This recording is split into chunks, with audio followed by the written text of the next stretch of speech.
Hello and welcome to the latest episode of Material Matters with Grant Gibson. The show has been running for over 6 years now. However, for listeners who might be new to all this, the idea is I speak to a designer, maker, artist or architect about a material or technique with which they're intrinsically linked and discover how it changed their lives and careers.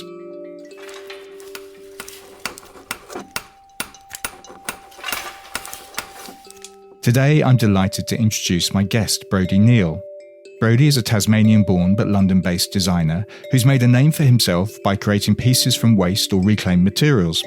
In 2016, for example, he represented Australia at the inaugural London Design Biennale with his exhibition entitled Plastic Effects. In it, he showcased a table with a top made of fragments of recycled ocean plastic that had been salvaged from beaches in places like Hawaii and Cornwall. Over the years, his furniture pieces have been made from dowels, reclaimed school floors, and wood found in some extraordinary places. He's also collaborated with brands such as Microsoft, Mercedes-Benz and Alexander McQueen, while his limited edition works feature in museums and galleries around the globe. Brodie, thank you so much for doing this. How the devil are you? Oh, thanks, Grant. I'm well. Busy time of year, but really doing well. And was that reasonably accurate, that introduction? Absolutely. Oh, good. I always worry a little bit because you're introducing somebody in front of themselves. It's a slightly curious thing. But anyway, we have a tradition on this podcast, which goes back to when we started in 2019, of asking our guests to describe their studio or workshop. I mean, I think the thinking is that you can learn something about a person by the way they work. So I'm looking at you on a screen at the moment, which isn't giving too much away, but where are you and what does your studio look like? My studio is in Hoxton in London, on the canal, on the Regent's Canal near Kingsland Road. And we've been there post-COVID times as this wonderful old wharf building became available. And it's a traditional warehouse. Used to have machinery that used to be kind of brought up through the whole canal system and the docks and so on. But we've kind of moved into there. We had to do a little bit of work to the floors and the walls and so on. But we've turned it into a beautiful office space, which is got plenty of daylight, getting a little bit chilly now that the seasons change. But yeah, it's got beautiful bones and beautiful light. And we have a design studio upstairs with a small team, a workshop downstairs, a gallery space where we can do, some photography and also have some of the finished pieces on display for when, people visit. And then a kind of archive of all the samples and the materials and tests and failures and everything. And where do you spend most of your time? Are you in the workshop or in the studio, a combination of the two? I like to keep it a bit of a balance. Obviously, there's a big digital side to my work and of course, running the studio in a day-to-day kind of basis. But the real joy is kind of moving in between the physical and the digital, the experimental and also, different processes. And you have these two brands, pieces that go under your name and then Made in Ratio, which was founded in 2013. So what's the difference between the two? Well, the brand Made in Ratio emerged from a desire to kind of have a more, hands-on approach. I guess the early stages of my career were, post-studies, let's say, was more like in this industrial design capacity where you're licensing pieces for production, etc. And also working simultaneously, almost kind of like 6 months off, 6 months on, with collectible design or limited editions. And I was working with galleries to realize some of these quite adventurous and kind of experimental pieces, but it left me with nothing physical, nothing tangible to myself. It was all work done on paper or work done on the computer, and I didn't have anything. So Made in Ratio really emerged as to kind of fill that gap in between. It is production pieces, unlimited, working with projects around the world, predominantly wood, predominantly more traditional furniture materials, but in a contemporary way. It gave us an opportunity to have that kind of collection so that we could take advantage of a lot of project work. Yeah, I mean, I've been wanting to get you on the podcast all year, actually, since seeing an image you posted on Instagram way back in January of this quite significant iceberg and you're in the Antarctic. Now, you're a furniture designer. What were you doing there?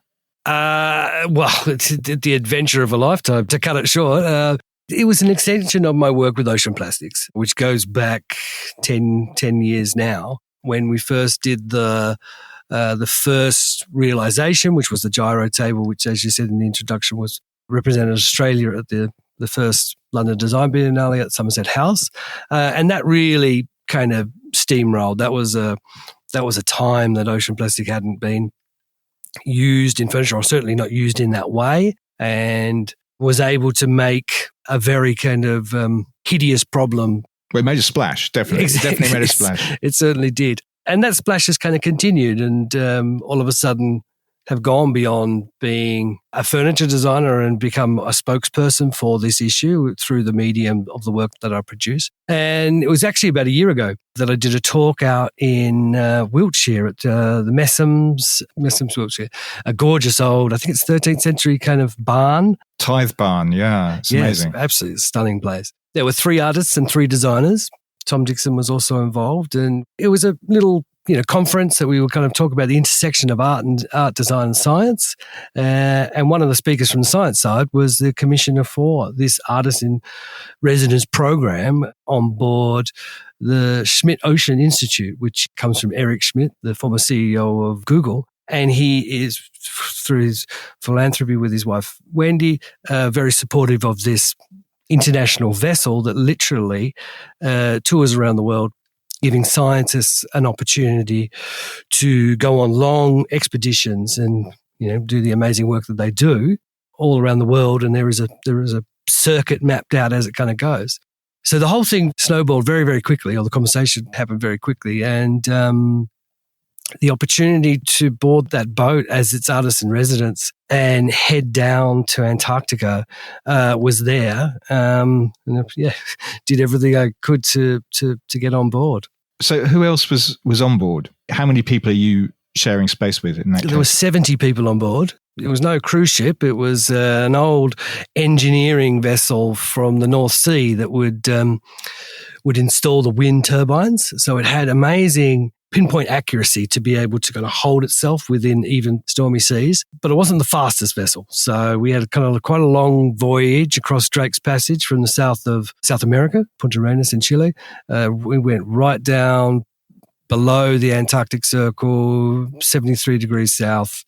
And whilst we were on the voyage, the scientists found out that a gigantic iceberg had broken off. And they said the iceberg was like, I don't know, the size of Chicago, this thing. So the scientists and the crew redirected the expedition to kind of get in behind that iceberg to literally charter and access waters and fresh ice and all of that has never been accessible before. Mm. And so you're surrounded by 70 scientists and crew on this. What did they make of you? Well, fortunately, they were very accepting and encouraging. I think that they really enjoyed the creative response, the kind of almost, left field thinking, or certainly not that kind of scientific, pretext kind of approach to things. So yeah, there was lots of things. Like I say, there were 70 people, but the split was pretty evenly, like 35 scientists, and they came from all around the world, here in the UK, from Cambridge and Oxford and Norwich universities, UCL here in London, but also a spread across, Germany, Italy, a lot from South America, because that's where we left from. The crew themselves, amazing people, technicians, whatever crazy idea you kind of came up with, they were there to support. On board, there were workshops, metal workshops, 3D printers, all types of things. So yeah, lots to kind of keep yourself busy. And then, of course, a lot of scientific robotics. There was a unmanned rover that would go down, which was probably the main source of their science expedition, was to go down about 5 kilometers, attached to an umbilical cord that would feed back all of the data and all of the images and the various other kind of things that they were recording, and then that would be beamed around the world instantly. So how long were you on board for? 6 weeks in total. Wow. And were you making things while you were there? I mean, you talked about 3D printers. Were you 3D printing things? Yeah, we're 3D printing things. 3D scanning icebergs, getting out on smaller boats, little Zodiac boats, and going, onto the ice, around the ice, through the ice, all types of things. It was absolutely spectacular. And has there been a legacy of the experience for you? Has new work emerged from it? Yes, and as part of its the Schmidt Oceans Institute's Artist at Residency program, they are building quite a good group of alumni, let's say, and quite a good collection of works from it. So I'm in the process of still, designing, researching new work that is all inspired by that time at sea, which was obviously very compelling, because not only was it an absolute luxury to be present and to witness all of that, to have so much time on my hands, obviously, away from the day-to-day hustle of the studio and family and life and all that, and really, all the meals, cooked and for you, and also, assistants, as I said, technicians and everything. So it was a real luxury of time to be able to literally dive deep and explore your ideas. It was also one of the most impactful things was that it was 24-hour daylight. That really starts to kind of play with your senses, and that was quite interesting. Should we talk a little bit about your practice? I mean, you alluded to it earlier, but would it be safe to say that you've been on a bit of a journey with the pieces that you make? I mean, when I first came across your work, would have been, 2006, 7, 8, around that time. You seemed very much part of the design art scene. You were showing pieces in places like Super Design in Covent Garden, which was during Frieze Week. Maybe I'm wrong, but I don't necessarily remember a sustainable or circular message being part of the package at that time. So when did that become an issue for you? There's a story of you walking on a Tasmanian beach in 2015-16 and being surrounded by plastic. Was that the moment your practice changed, or had your thinking been developing in that direction previously? I think I've always had a sensitivity to material and the impact that a designer can have. I don't really work in that kind of mass production kind of realm. But growing up in Tasmania, when you're surrounded by nature, it's very much within the ethos of not just creative community, but the entire community, the appreciation, the affinity, and the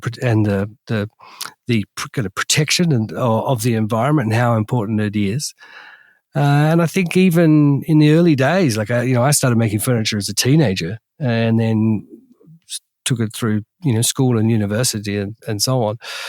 But every time you're standing there with a block of wood or whatever the material is that you're working with, there's a responsibility to use that in a sparing way, to celebrate that, to you're part of the lineage that material has grown, formed, manufactured if it's man-made. So there's a real responsibility at that point, at that junction, to make the right decisions. Are there any pieces from early in your career that you wouldn't design now, I wonder?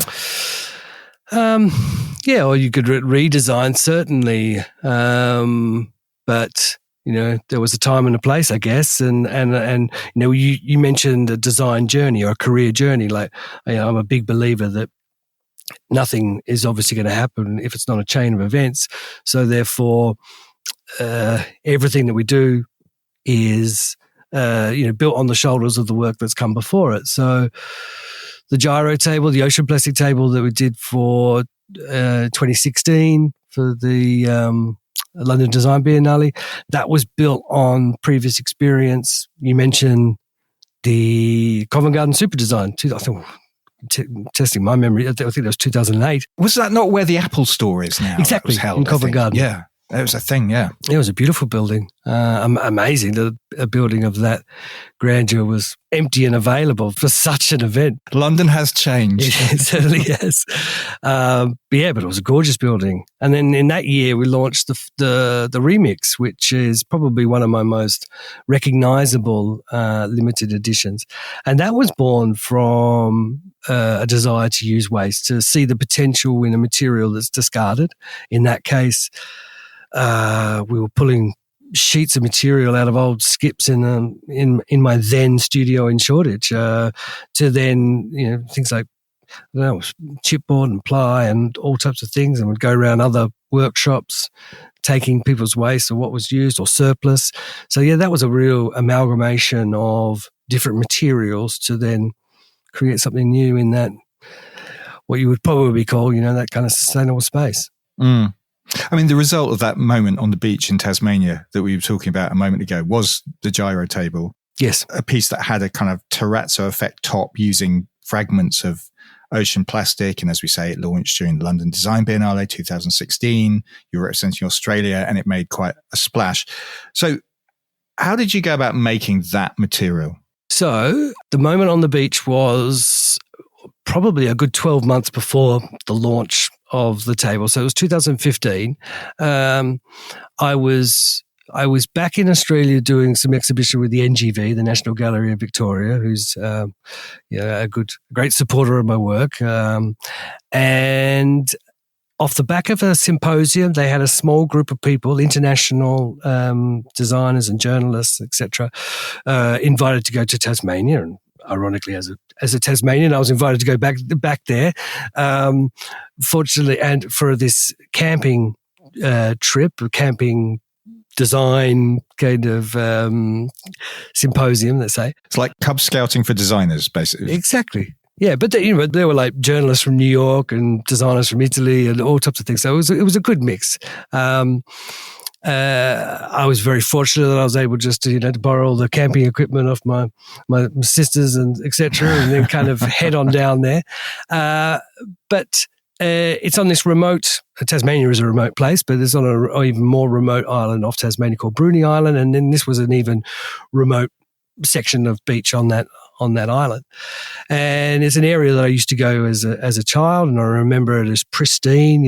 As I mentioned before, Tasmania is a very clean, beautiful place.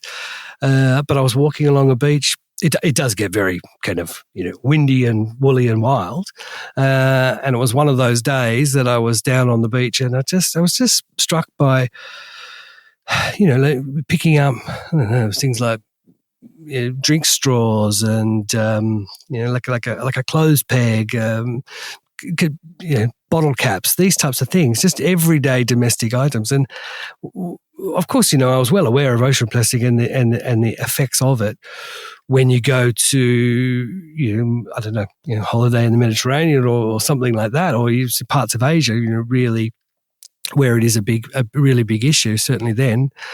But here, this was Tasmania. This was, sparsely populated, bottom of the world. How does it get here? It can only come from one place. And like a lot of people who pick up ocean plastic kind of, look out to sea and they curse their neighbour, but really, that's not the case. It's probably come from the land where it's washed out from. So in this case, it definitely had to come from Tasmania, from Hobart, the city up my home city, the city upstream. And it just made you think, well, a bit like the Remix, there is a material potential here. And how does this material that has been, extracted from fossil fuels, refined, shipped across the world probably several times, and made into this so-called disposable product that's used absolutely fleetingly and discarded without any kind of responsibility. But it finds its way into an environment where it's going to take tens of thousands of years to break down, and if at all, right?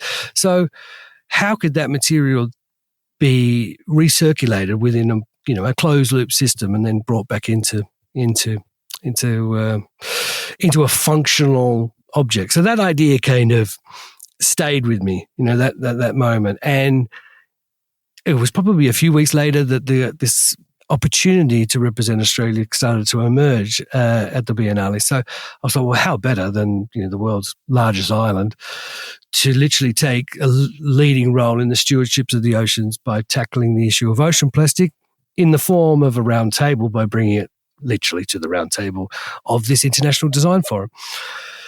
Easily said than done. What started there was a long material exploration on how to actually understand the material, understand the movement of it from a scientific and a material point of view, how that we're actually going to be able to reconstitute it and so on. Can I ask how? How did that happen? In the end, because we were using a mix of ocean plastics, it's virtually impossible to know all the types. Of course, we are only dealing with the ones that float. A lot of plastics that have a denser, higher density, let's say, will sink, unfortunately. So we were only dealing with predominantly polypropylene, polyethylene, and a few other plastics. But those materials, and they're also, they're in a state of decay. They're breaking down as they are subjected to the daylight, UV exposure, but also the salt in the water and the motion. So those three things really just churn up the plastics. So larger pieces break down into microplastics, and it's the microplastics that we're scooping off, literally scooping off the top of the ocean. As you mentioned, Hawaii is a heavily affected area that we kind of collect it from, but we've collected it from across UK, Europe, Australia, Asia, etc. And then when the material comes to us, it's sorted by different grades, literally by sieving it into different kind of grades of it. We use it for different things. The ultra fine, well, not the ultra fine, but let's say a medium fine, would go into an hourglass that we make, which basically is almost this message in a bottle that time is running out, and literally replacing sand with ocean plastic granules. The larger stuff will go into what we've coined as the ocean terrazzo material, and that's bound under compression with a bioresin. We came to that conclusion by various tests with other binders that were far less successful. Heating, different plastics have different heating and different characteristics, not only by the different polymers, but also the different age of the plastic. And so one piece might be something that has been in the sea for a few hours, and the other one may be a piece that's been in there for 30 years. So it's difficult to know. And how bio is your bioresin? It's always a question that seems worth asking. We've teamed up with a company in Australia called Change Climate Resin, which is claiming to be one of the greenest bioresins in the world. There is a small element of the hardener, which unfortunately is still a petrochemical product, but the rest is 100% organic. Hope you're enjoying the show so far. Just to remind you that you don't have long until our new Assemble with Material Matters, the one-day conference, which takes place on the 20th of November at the Bank of England Conference Centre, will be a lively mix of keynote lectures and panel discussions. Panellists to look out for include Hannah Tash, founder of denim company Black Horse Lane Studio, Sarah Grady, co-founder of British Pasture Leather, Rowan Moore, architecture critic of The Observer, Andrea Rosati, head of strategic design at Lotus, radical developer Jonathan Smales of Human Nature, circular fashion textile expert Professor Rebecca Early, and architect Armin Taha, to name just a few. Meanwhile, keynotes come from materials guru Caroline Till, academic, author and manufacturing expert Professor Tim Minchell, Peter Apps, journalist and writer of the extraordinary book on the Grenfell Tower fire, Show Me the Bodies, and finally the ever-excellent Glenn Adamson will be closing proceedings. Not only that, there'll be plenty of opportunities for networking, not least in the evening at the Bank of England Museum, when the likes of Alkash Palmer, Rootful, Sane Visser, Lulu Harrison and Solid Wool will be displaying work. So if you love the pod, you'll have a blast at Assemble. You can see the full programme on our website, materialmatters.design. Tickets for Assemble with Material Matters cost £175 plus VAT and are officially available until the 6th of November. That is very soon. To secure your place, go to the link I've added in the show notes or check out materialmatters.design. Tell me a bit about the collection. How does this plastic arrive to you? You're not collecting it yourself. You don't have huge suitcases, I presume, full of this stuff. No, I do. Oh, you do? Okay. Well, I have done. So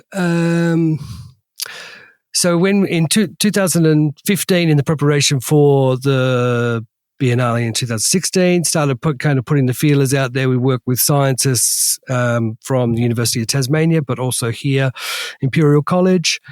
And then there was just a vast network of really passionate people all around the world. So we were quite quickly put into contact with people in the University of Hawaii to understand the movement of it, who was collecting it. You got companies like Parlay for the oceans who are doing a lot as well. And we worked with a company called Sustainable Coastlines Hawaii. That helps us really get quantity, bulk. But as you said before, like the first one was so experimental that, I was wading in knee-deep water in the waves in Cornwall and literally scooping it up as the waves came in, unfortunately. I've done beach cleanups, across Australia, across the UK, Europe, Asia, etc. Collected a lot on my travels. So yes, suitcases literally full. But yeah, so there are a lot of people who send in the plastic from all corners of the world. Were you expecting the effect the table had? Because since then you've spoken at the EU Parliament, you've spoken in front of the UN. Are you comfortable, I wonder, being a spokesman for sustainability? Well, it was definitely kind of thrown in the deep end there. And of course, it's great that it's had the effect that it's had.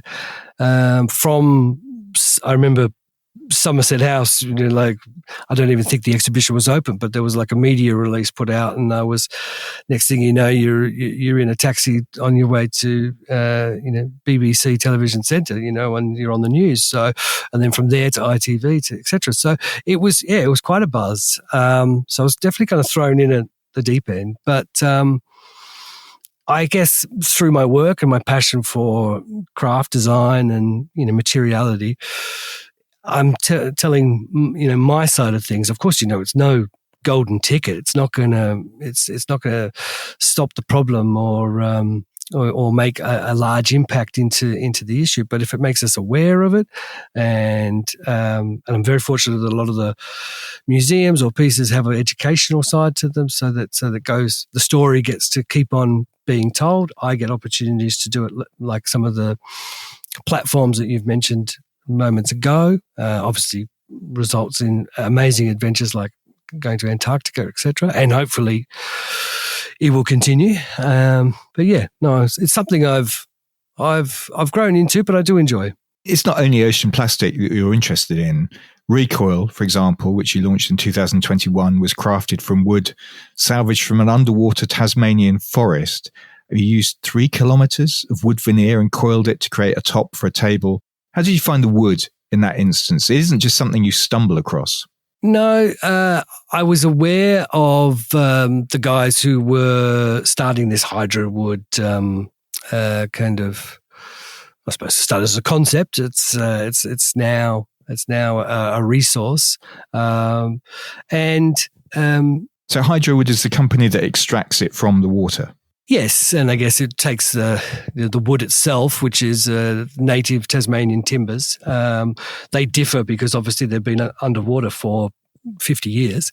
But yeah, they are the same species that are above ground, have not obviously been flooded. I'd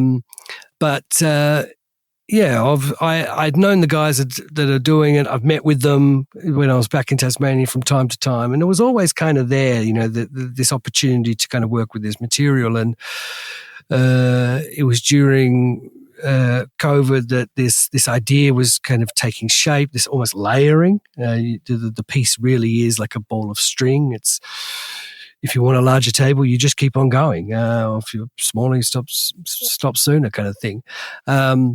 But it's a real celebration of the spectrum of the materials. And these are also woods that are the foundation of my furniture making. These are the woods that that I learnt my trade, so to speak, with carving and traditional joinery, making things out of these materials. So, what woods are you using for the piece? The one that comes to mind right now is Tasmanian myrtle, which is a very pinkish reddish material. Almost kind of an American cherry would be close, but it's different as well. An amazing smell, and obviously 20 years after making early furniture, to be working with that again, and you're sanding it and you're smelling it, of course takes you away to those early days. And the material is slightly different to, let's say, above water kind of woods, in that it started to decay, but it started to take on this tannins by obviously being in this very kind of enriched waters. It's a very elevated part of Tasmania. Obviously, that they would purposely flood these valleys to create hydroelectricity. It's got a little bit of a dark history in Tasmania, because obviously there was the trade-off that Tasmania is a place with 100% renewable energy. It even exports it to the rest of Australia, but the trade-off was that these valleys had to be lost of their flora and fauna through this kind of flooding. So that's how the trees got submerged. That's how they got submerged. And as technology has advanced, underwater scanning of these, the seabed, so to speak, and literally harvesting the trees by literally cutting them down at the roots and then pulling them. How do they do that? It's probably similar to what some places would do if they were clearing areas for the wind turbines, etc. And literally, it's a telescopic arm, literally floating on a barge, and it will go down, cameras, etc. And there'll be divers to identify which tree species, etc., that they're going to harvest, and then literally it will be cut from the bottom with a claw and then pulled out. So it's quite a dramatic, a lot of water and splashing and so on and things. But, the theory is that if those trees were to stay where they are, they would continue to release their carbon into their waters, into the environment. So I see. So there's a good reason to be chopping them down. There is. And also there is a shortage of those timbers, very special indigenous species, because you're not allowed to kind of cut them down from their old growth forests. They've taken, in one of the species, Huon pine, which is probably the most, iconic or the most celebrated of the Tasmanian timbers. It takes hundreds of thousands of years to grow. It's, when you look at the material, you can hardly see the annual rings. It's so tight. It's an amazing wood. I'm intrigued. Then you have this wood that's been extracted, that was submerged and has been extracted, and there's various different types of wood. You mentioned the pine there, and Tasmanian oak was involved, myrtle, blackwood, etc. Why use a veneer? Why not use a solid wood? Because the veneer was also, as I mentioned, the exhibition was here in London. And it was an exhibition in collaboration with Design Tasmania, which is a museum in Tasmania. And the wood itself had come from Tasmania and other parts of Australia. So we needed to get the material from Tasmania to my studio here in London for me to make the table, because various lockdowns in different regions and so on, it was very difficult to kind of manage. And I thought that the veneer was the most compact way to be able, the least wasteful as well. So the veneer was sent, and also it uses scraps. So we were actually going to various other designers' workshops and literally taking back their offcuts to then put into the table. So, yeah, that was the idea. And then once that medium or that form of the wood, the veneer was kind of identified, that's when this, as I mentioned, the ball of string. But as it grows, it's almost like a thumbprint in its kind of random pattern that it kind of creates. You worked with reclaimed African wenge wood used originally on a parquet floor in a school in Leicester to create your torso piece, as well as mahogany floorboards that you found in Hastings to fashion your longitude and latitude pieces. So, I mean, these are all cases of reclamation allowing you to use woods that you otherwise wouldn't, I guess. Yeah, of course. So, like, I certainly, I simply wouldn't go to the lumber yard and be buying this material in its virgin form, and unfortunately, a lot of these reclaimed materials are, not looked upon well. So here's a way that we can unleash that potential, that material potential that's there, that what somebody might see as a old wood or a stack of waste is actually got huge potential in the right hands with the right application. And then there's this most recent work called wood strokes, a technique you use to create pieces that celebrate what you describe as material memory. What do you mean by material memory? How does it do that? So the wood strokes is a continuation of the recoil, in which I was trying to find ways to use the waste. We also work with the veneer mill here in London, Reliance Veneers, which are up in Stamford Hill, and we're able to take from them a lot of waste, and this was also observing their operation of how they work and so on, and a lot of waste is either incinerated to create heat and electricity for literally just their own kind of factory, or it's turned into briquettes, crushed and compressed into briquettes, the fire starters, etc. So in effect, incinerated as well.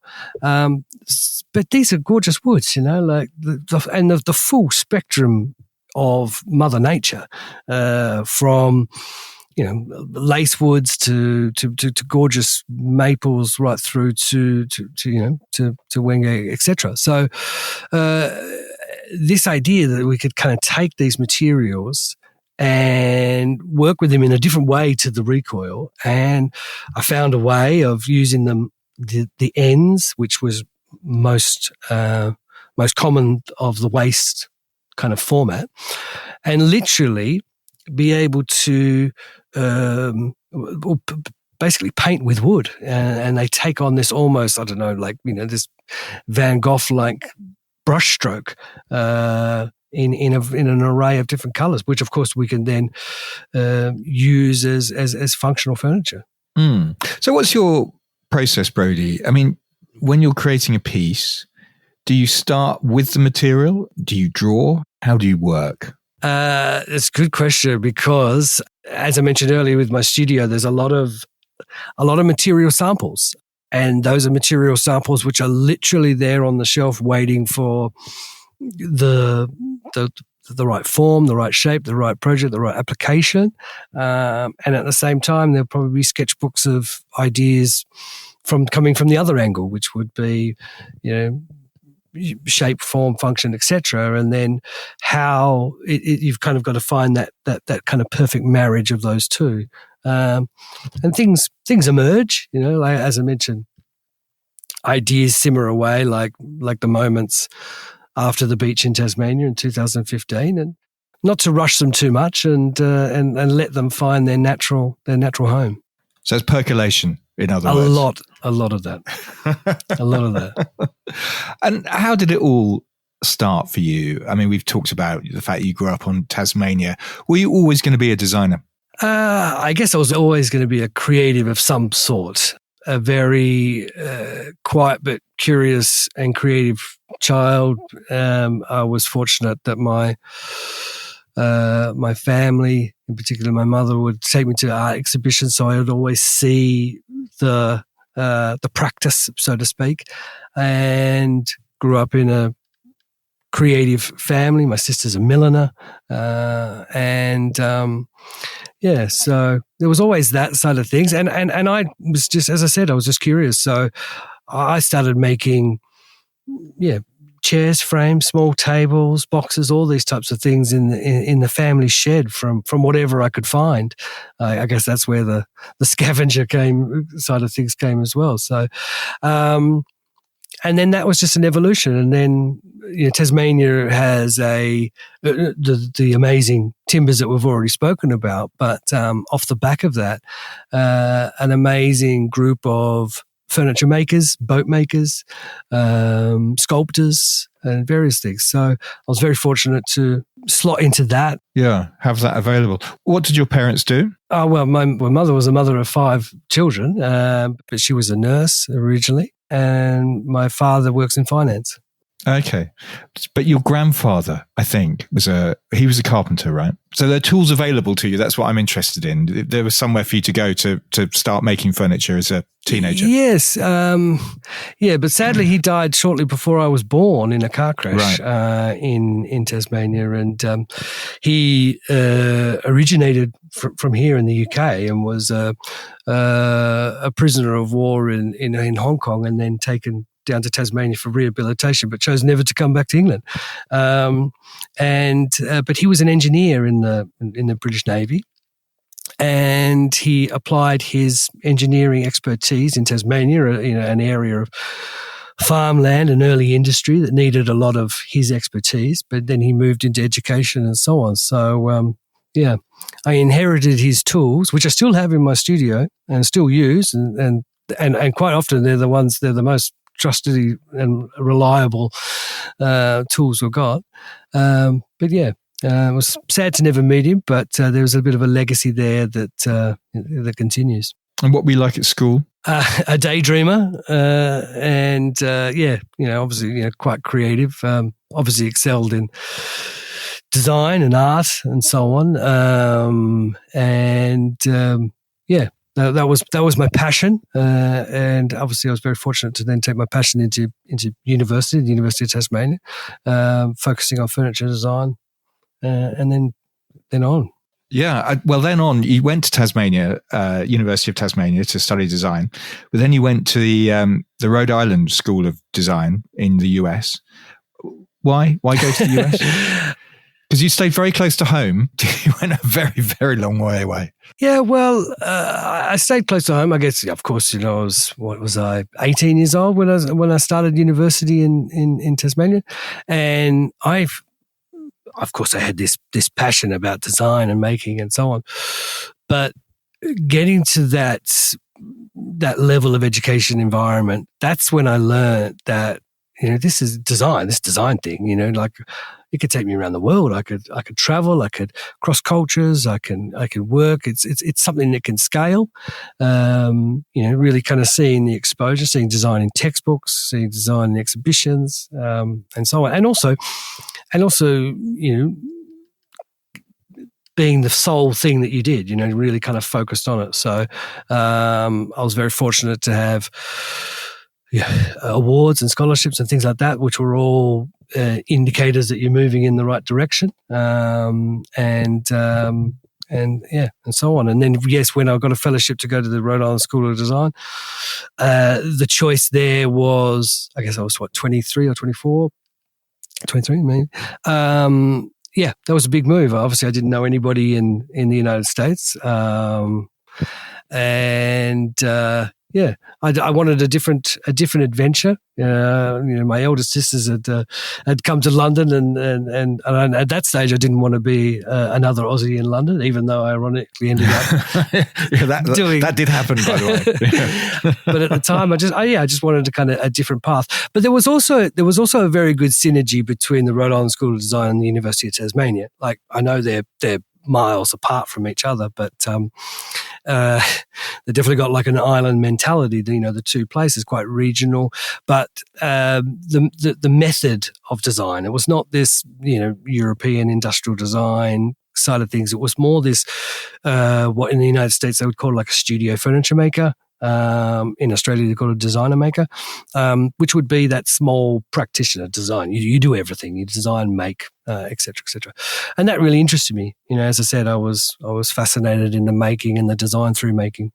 So there was a natural fit there. There was also an exchange of students. There was an exchange of staff and facilities and so on, things like that. So it was a natural fit. Yeah. Did growing up in Tasmania, Australia, you talked about how it affected your choice of materials and being careful with how you use materials. Did it have an impact on your aesthetic? You have this kind of sinuous aesthetic in your pieces, which Martin Houston has a not dissimilar. The Lockhead Lounge, one of his early iconic pieces, has a similar sinuousness. And I just wonder if that's something to do with where you both grew up. I guess so. I don't really know how Mark grew up, but I guess my affinity to these types of shapes and forms has always been, the exposure to nature. But Tasmania is also a very nautical place. There's a lot of the boats and vessels, and the art school I went to is down at the dock. So you would walk across past all the wharves and boats and everything. So there was a very expressive kind of form language, that sinuous shape, inspired by nature kind of thing that came from that. And it's just been an evolution since. I think obviously when I went to the Rhode Island School of Design, I was exposed to more the digital side of things. I had arrived there as a quite confident maker of things. So I really then started to explore the more conceptual side of things. And if you could push your ideas, then that forever challenged what it is that you could make. I mean, you worked for L'Oreal after you left Rhode Island, creating point of purchase displays. Was it always your ambition to set up your own studio? Yes. My time at L'Oreal was brief, but it gave me an insight as to what big business was like. And well, you were giggling, and I wonder why. Were your point of purchase displays not very good?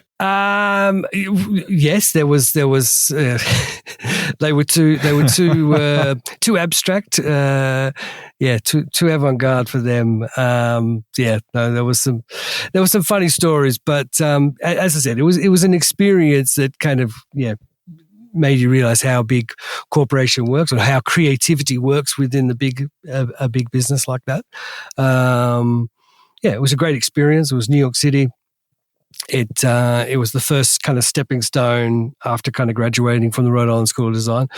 But I had a small collection of works that I was really kind of determined to show at the Milan Salon Satellite, which I did in 2005. So I was kind of hellbent on kind of getting that all done and shown there, and to really kind of as you said before, determined on exploring my own ideas, testing the waters to see if to see how it would kind of go, and and it was very fortunate. It was a success, and the launch pad that has been my career since. But you had a couple of pieces picked up, I think, at the Salone Satellite in 2005 by an Italian manufacturer, which is particularly at that time, many designers' dream.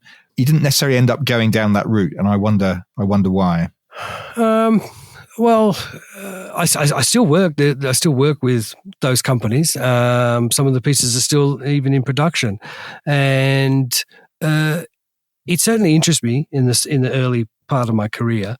But as I said, I almost kind of wore two hats. You were interested in this production side of things, but at the same time, I was really interested in exploring design in a more expressive, more experimental way, and that's where that collectible design, limited edition design, would enable me to kind of do so. So,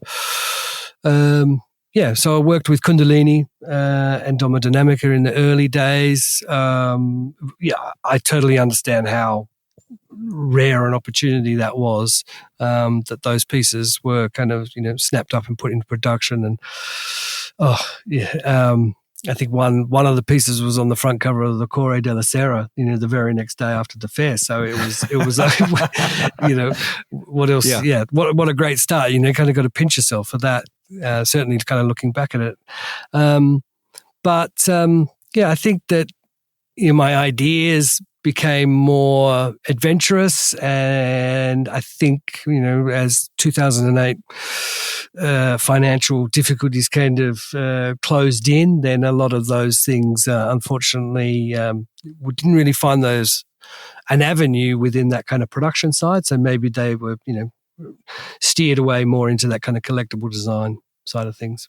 But also, I don't know, I'm putting words into your mouth potentially here, but I always sense that you need to be near making in that sense. Yes. And that's where the maiden ratio came from as well, because it was all born out of that, frustration of that time, that people were coming to us. We had journalists, we had image editors, we had customers, architects, all types of things coming to me asking for, where can I see this? How can I do samples? All that type of stuff. And I didn't have anything at my fingertips. So that was kind of frustrating. So maiden ratio was definitely the outcome of that. So then you showed in Milan, big hit, and then you come to London. Why London rather than Milan or New York? Or I was working in New York, and I just felt that I was just, I was basically running a European timetable, and it's like my focus was purely within Milan and London.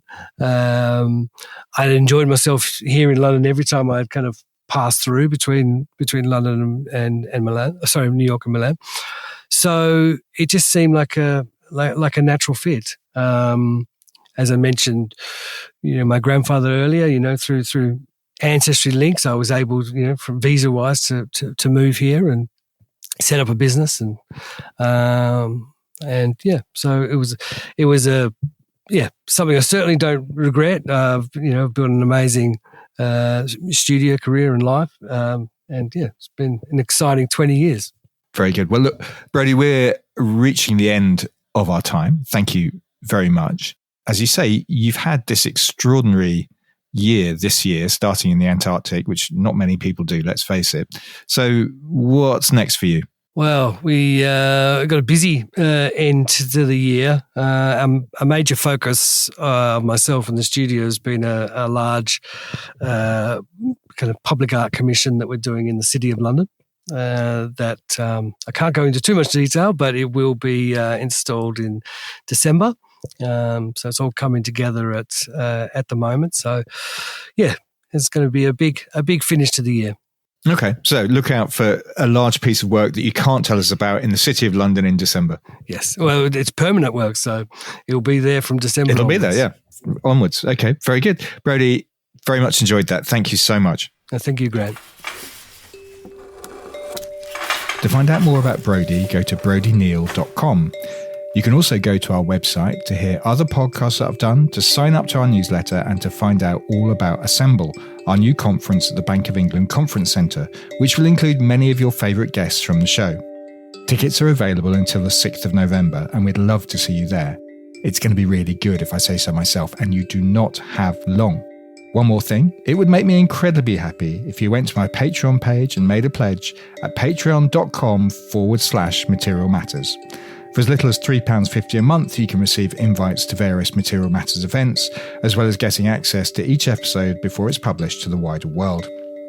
Material Matters is a completely independent concern, and any help you can offer would be hugely appreciated. Ultimately, you'll be helping to take the message of the importance of materials, skill, craft and design to a whole new audience. Thanks very much for listening.